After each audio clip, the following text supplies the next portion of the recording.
Olá, seja bem-vindo à quarta aula do curso Gestão Contingencial Superando Crises. Nesta aula falaremos sobre o ambiente organizacional no mundo logo após a Segunda Guerra Mundial.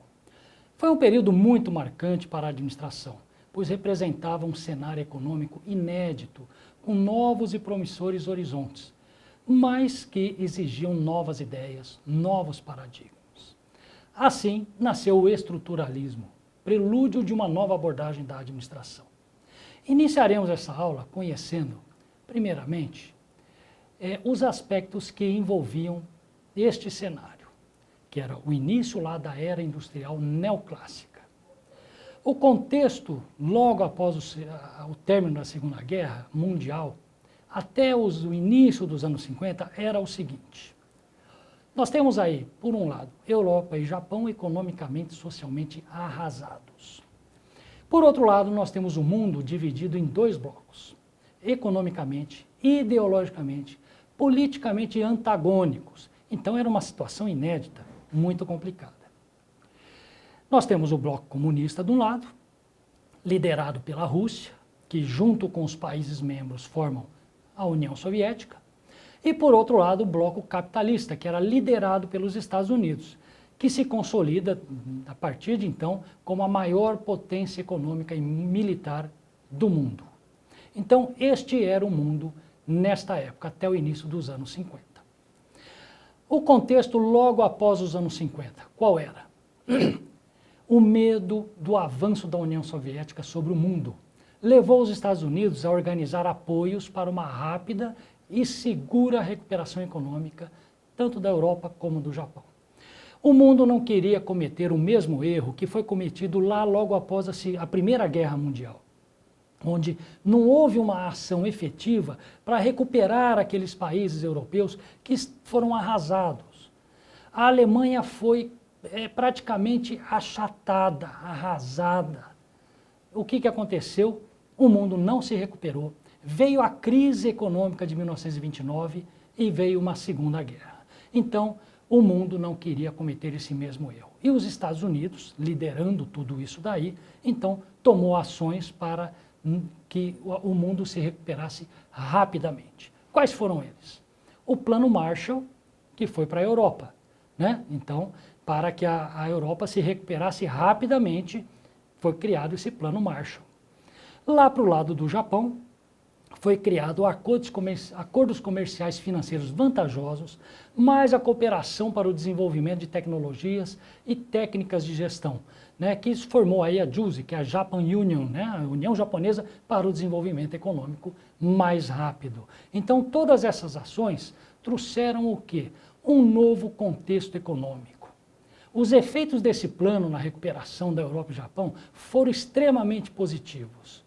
Por um lado, afetou o quê? A globalização, que foi muito mais acelerada por decorrência dos avanços tecnológicos da comunicação e nos meios de transporte e logística, através do desenvolvimento tecnológico por meio de Japão e Europa.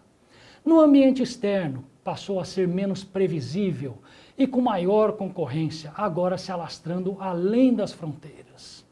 As organizações, por sua vez, passaram a ter estrutura cada vez mais complexas e abertas para o ambiente externo. E houve o quê? Uma abrangência e caráter multinacional. Tudo isso exigia o quê? Novas teorias da administração que pudessem alavancar e gerenciar tudo isso daí. Aí nós vimos o quê? O estruturalismo. Nasceu o estruturalismo, que foi o quê? Uma convergência de teorias. Nós temos o resgate dos pressupostos racionais do modelo burocrático, convergindo-se com o mecanismo da teoria científica, o romantismo das relações humanas e a abertura para o ambiente externo da abordagem sistêmica, os princípios da abordagem sistêmica. Tudo isso formava o estruturalismo. Para se ter uma ideia, né? O estruturalismo pegou bem ali na transição, como a gente pode ver, né, nesse quadro, né, pegou bem ali na transição. Então nós temos, por um lado, a abordagem clássica, o como, prescritivas e normativas, como se fosse uma bula, uma receita que serve para todos. Lá diz Como você resolve esse problema?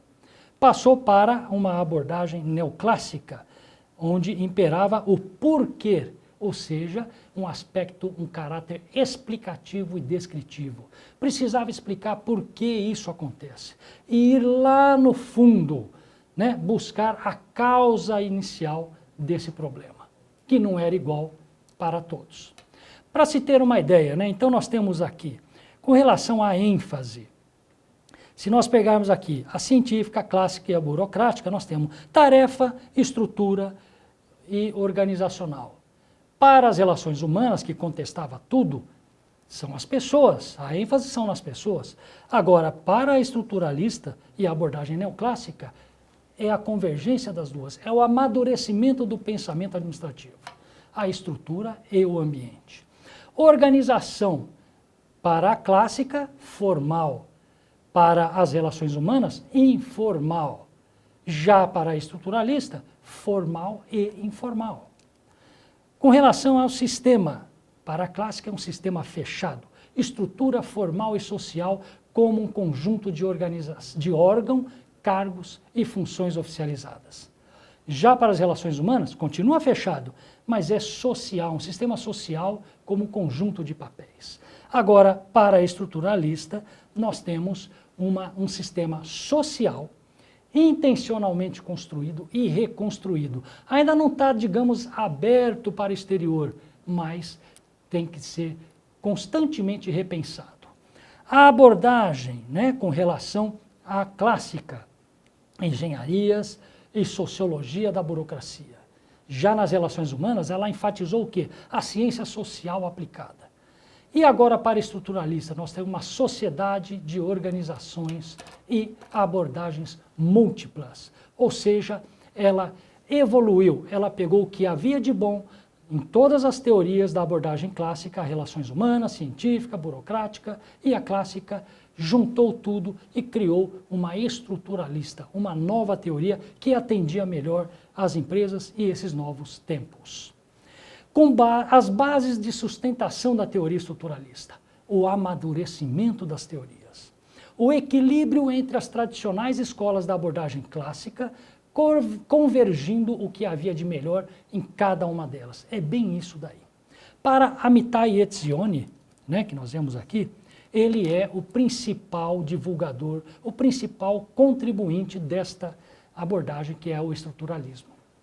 Para ele, pela primeira vez são reconhecidas duas forças dentro da organização, a estrutura burocrática formal e a estrutura informal dos grupos sociais.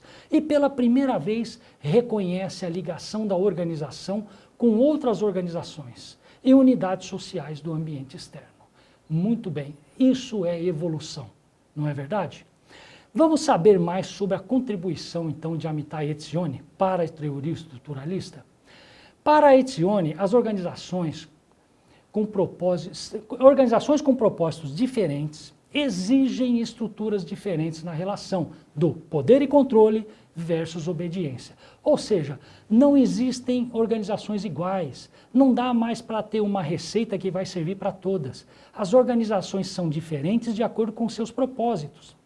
E ele fez essa comparação na relação entre poder e controle versus obediência. Então, ele relacionou três tipos de organizações. Do tipo coercitiva, o poder imposto pela força física ou controle baseado em prêmios ou punições. Envolvimento tende a ser alienativo em relação aos objetivos da organização. Os exemplos são as prisões, campos de concentração, instituições penais, não é verdade? Já temos aqui a característica normativa, poder baseado no consenso sobre objetivos e métodos da organização. Controle moral como influência devido ao elevado envolvimento moral. Aí nós temos as igrejas, as universidades, as organizações não governamentais e outras similares. E já as utilitárias, cujo poder no controle dos incentivos econômicos, remuneração com base de controle, envolvimento calculativo das pessoas, baseado nos benefícios que esperam obter. Em geral, todas as outras demais organizações, né, que são as empresas privadas, comerciais, industriais, ou seja, visam lucros, né? Outra grande contribuição de Amitai Etzioni, as diferentes estruturas da organização formal na perspectiva estruturalista. Elas vão além da tradicional organização de linhas diretas e únicas de responsabilidade e autoridade entre superior e subordinado, que eram aquelas empresas de estrutura engessada. Então nós temos aqui a organização funcional, que ele traçou, né, que são aquelas linhas diretas de comunicação entre cargos e hierarquia, buscando assim maior rapidez nas decisões. Decisões passam a ser descentralizadas. A separação das funções passam a ser de acordo com a especialização em todos os níveis da organização. Decisões mais rápidas, tomadas por especialistas. Então, dentro da linear, nós temos a funcional, né, que são os setores se comunicando bem rapidamente, tomando decisões mais rápidas. E ele desenhou a organização que ele chamou de linha staff. Então, ele pega o que há de bom na linha e o que há de bom na funcional, e desenvolve uma nova estrutura. É a combinação dos dois tipos de estrutura, a linear e a funcional. A função de staff se dá de acordo com os objetivos da organização, em forma de serviços especializados, assessoria, consultoria, monitoria, planejamento e controle. Vamos conhecer mais ou menos como é essa estrutura, né? Então tá aí, ó. A estrutura linear, vocês veem aqui, é uma linha reta, de cima para baixo, né? Não existe muita comunicação entre os setores. Já a funcional, também em linha reta, mas agora já existe comunicação entre os setores, troca de informação, troca de opiniões e decisões mais rápidas. A linha staff, ela juntou essas duas para uma nova estrutura organizacional.